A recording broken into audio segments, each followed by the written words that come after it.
Good morning po mga kababayan. Alam niyo po ba na ako ay natutuwa ngayon sapagkat marami na ang nakakaalam at nakakakita kung ano mga kalukuhang pinagagawa ni Secretary Duque, kung bakit nila pinagbabawalan yung mga mumurahing gamot, mga simpleng gamot na pwedeng gamitin ng mga Pilipino. Bakit nila pinagbabawal yung mga bagay na makakatulong sa atin, sa ating mga mahihirap. Kung natatandaan po ninyo, 2020 ay nag-post po ako ng isang video na ako po'y nagalit, nagkandaiyak po ako doon sa video ngayon. Umabot po ng 20k views.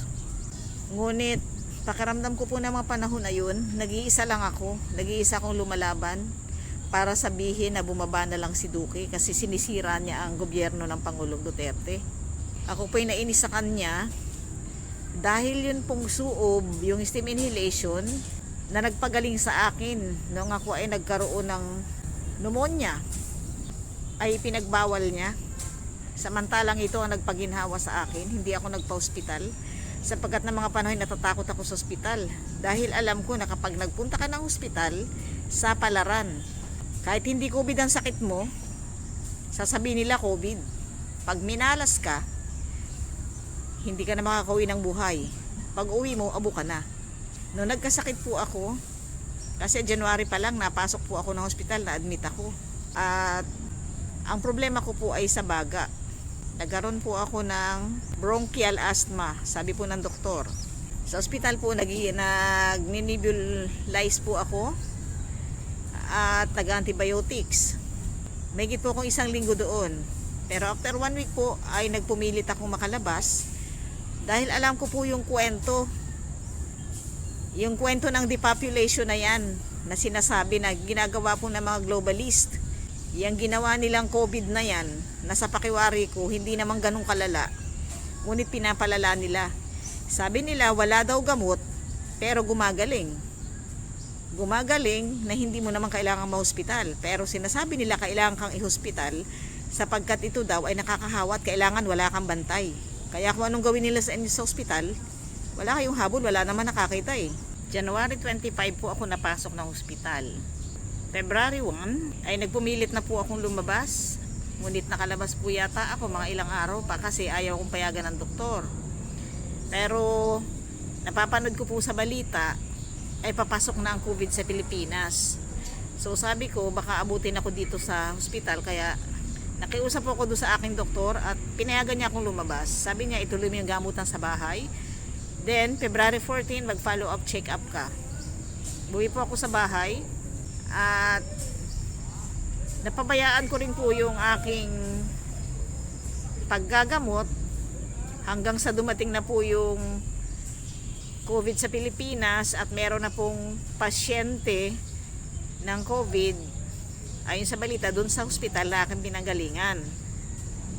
So hindi na po ako nag-follow up check up at hindi na rin naman ako bumalik doon sa hospital. Lumala po yung aking karamdaman hanggang sa umabot na doon sa hirap na akong huminga. Ngunit hindi ko po talaga ginusto na pumasok sa hospital. Lalo na isa po ako doon sa, hindi pa man ako senior pero malapit na, papunta na ako sa edad na yon. At meron po akong nakita na napanood ko sa TV, alam nyo yun, mag-asawa na pumunta lang nagbakasyon lang ng Pilipinas, nagkaroon ng ubo yung babae dahil balita na nga yung COVID, na yun, isa yun sa sign na nagkakaroon ng ubo, pumunta po yung babae sa ospital. Nagpa-admit silang dalawa dahil ang sabi may COVID, hindi na po nakauwi ng buhay yung babae, naging abo na. So ang saklap. Kasi nung dinala ka sa ospital, wala kang bantay, hindi ka naasikaso ng iyong mga anak, sila lang mga doktor o mga nurse. Tapos biglang sasabihin sa pamilya mo, patay ka na. Kukunin yung bangkay mo, hindi mo pwedeng ilabas, susunugin nila at abo nang ibibigay sa'yo. Kasi yung mga punerarya, buhay pa yung pasyente, nakaabang na sila.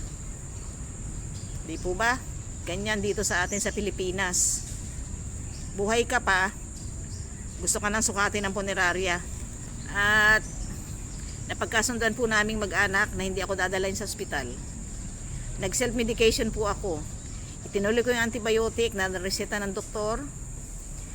Nag-steam inhalation po ako sa umaga. Nagsusuob. At nagnebulize po ako. Sinasamahan ko po ito ng eucalyptus oil. Sa umaga po ay umiinom ako ng maligamgam na tubig na may asin. Ginagawa ko po iyon every 2 hours. Maghapon at ganon din po sa gabi kapag nagigising ako. Maligamgam na tubig din po ang iniinom ko. Nagnebulize po ako halos 4 na beses maghapon at 2 sa gabi. Yun pong aking salbutamol na inilalagay dun sa nebulizer, meron pong kasamang sodium chloride. Kumbaga yun yung parang tubig sa dagat. At hinahaluan ko po ng patak ng eucalyptus oil. At yun po ang nagpaginhawa sa aking pakiramdam. Kasi bukod po dun sa steam inhalation na pinagpapawisan ako, humahatching ako, nauubo ako at lumalabas yung plema, nagnebulize pa din po ako. At ang alam ko po yung eucalyptus oil ay naglilinis ng daanan, ng daluyan. Pinaluluwag po ang ating paghinga. So, sinisingot-singot ko po yun habang nandun sa nebulizer. At guminhawa po ako. Talaga naman pong yung mga plema ko, iba-ibang kulay na lumalabas.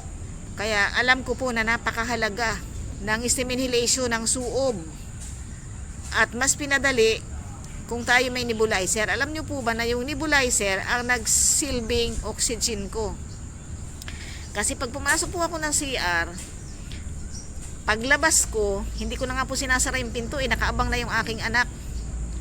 Kailangan salubungin niya ako ng electric fan at kailangan nakatutok sa aking mukha.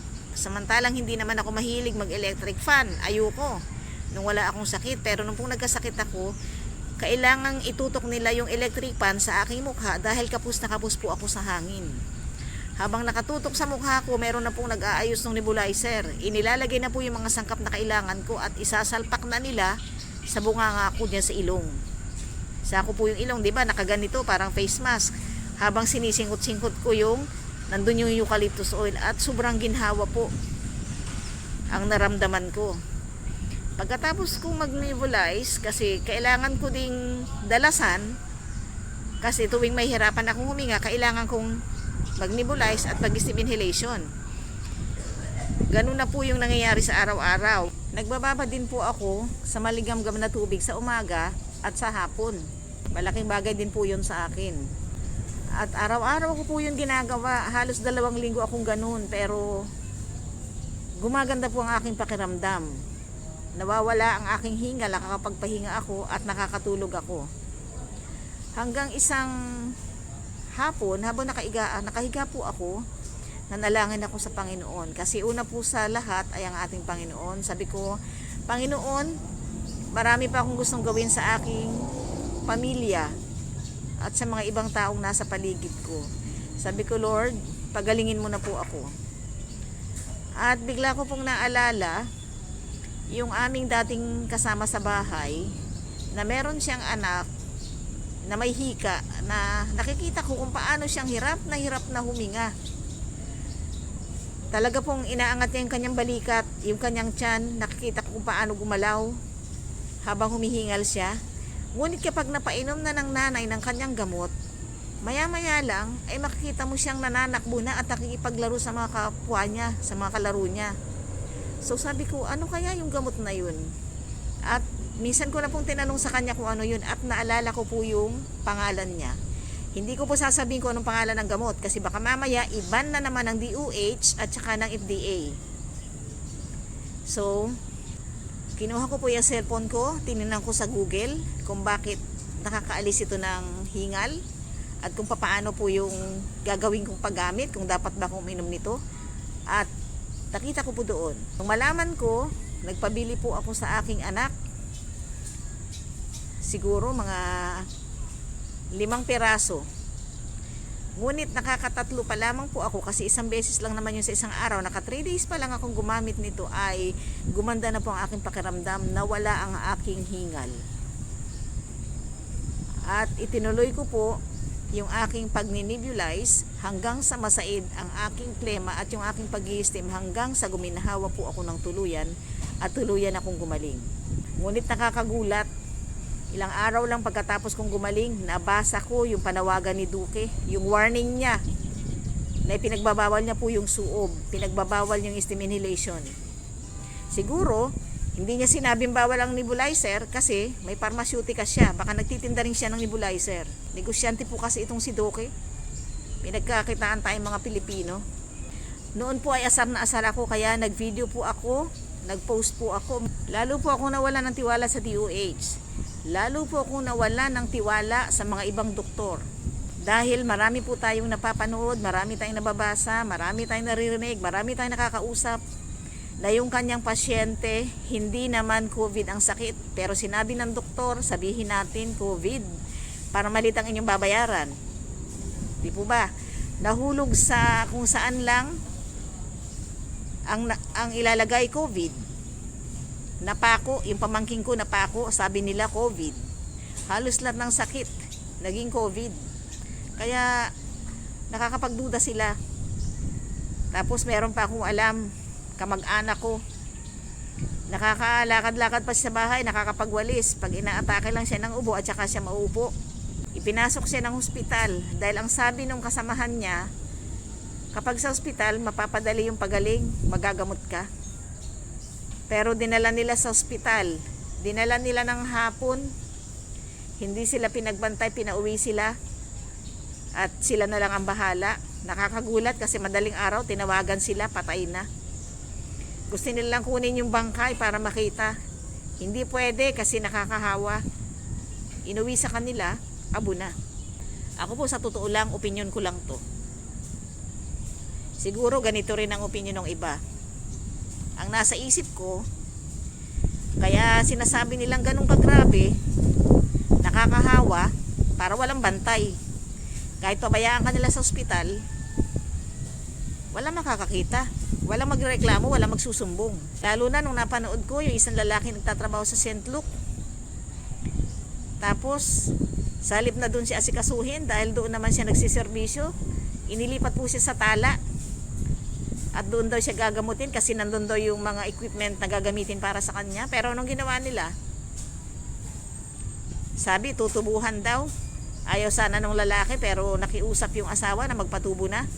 Pero hindi na po natubuhan kasi yung mga sandali na yun, buti na lang nakapag-video yung lalaki bago siya namatay. Humingi siya ng tulong, tumatawag siya sa staff, sa nurse, sa doktor. Gusto pa raw niyang mabuhay pero walang lumalapit sa kanya hanggang sa nawalan siya at nalagutan ng hininga. Di po ba nakakatakot ngayon? Sino po ang hindi mawawala ng tiwala sa mga ospital? Kaya nga, sabi ko sa mga kakilala ko, maglaan kayo ng nebulizer sa bahay nyo. Mag-steam kayo, mag-ingat kayo, palakasin nyo ang mga resistensya nyo. Una, manalangin kayo sa Panginoon at ibibigay sa isip nyo kung ano ang dapat nyong gawin. Huwag makipagsapalaran sa ospital. Marami akong kakilala, dinaanan ng trangkaso. Nag-steam lang sila, ginamot nila. Hindi na sila nagpunta ng ospital kasi kung dadalhin sila sa ospital, sasabihin COVID. Di po ba napanood nga natin sa kongreso? Yung sumakit lang yung dibdib ng bata, dinala dun sa ospital na hindi ko natanda kung ano yung hospital. Tapos ang findings ng unang doktor, COVID.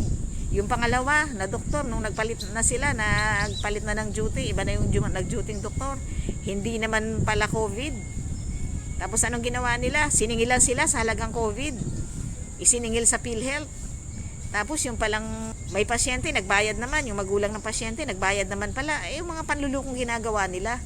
Wala pong ibang kahalintulad din po yan ng mga panahon na wala pa yung COVID na yan. Pneumonia naman. Na kahit wala kang sakit, lalagyan ka ng pneumonia. May sipon ka lang, may ibo ka lang, lalagyan ka ng pneumonia kasi isisingil nila sa PhilHealth. Anong pinahihirapan nila? Gobyerno. Ganyan lang po yan. Kahit yung COVID na yan, yan ang paniniwala ko. Yan ang opinion ko. Dahil ako po naranasan ko yung hirap ng aking paghinga pero gumaling ako. Tapos sasabihin nila, ang COVID daw ay delikado. Wala raw gamot. Pero bakit gumagaling kung walang gamot? Kaya magtataka ka sa kanila, nagkakandamali-mali sila. Tapos merong gamot ngayon na ipinaglalaban yung mga doktor na alam nila na makakalunas at makakatulong sa mga Pilipino dahil naghihirap na nga tayo, ibinan. Yung ivermectin, di po ba? Ibinan ni Duque at saka ni Domingo. Kasi hindi sila kikita. Dahil meron po silang ini-endorso na gamot na sobrang mahal. Iniisip nila, kasi kahit wala kang pera, kahit mahirap ka, babayaran naman ng gobyerno, isisingil nila sa PhilHealth. Sino pong kawawa? Hindi nga unlad ang Pilipinas hanggat nandyan sila. Kaya nga po sana, pababain na lang yan si Duque. Noon, nag-iisa akong nananawagan, pero ngayon marami na po. Marami nang nakakakilala at nakakalam ng pinaggagawa ni Duque. Sana po tanggalin na lang talaga yan, palitan na lang yan. Kasi wala namang naidudulot na maganda yan eh. Puro na lang, napakarami na po nating alam. Alam ko hindi natanga ang mga Pilipino. Alam na ng mga Pilipino ang totoong nangyayari. Para lang po maibenta nila yung kanilang bakuna. Babakunahan ka nila. Pero yung bakuna, pagkatapos ng bakunahan, gagamit ka pa rin ng face mask, gagamit ka pa rin ng face shield. Anong kwenta ng bakuna? Hindi na lang ako magpapabakuna. Kasi pagkatapos mo rin bakunahan, magpi-face mask ka din, magpi-face shield ka din, mahahawa ka rin naman pala eh. Tapos ang bakuna, hindi lang isa. Hindi lang isang shot, may mga kasunod pa at ang mahal-mahal. Pwede naman palang gumaling na walang bakuna.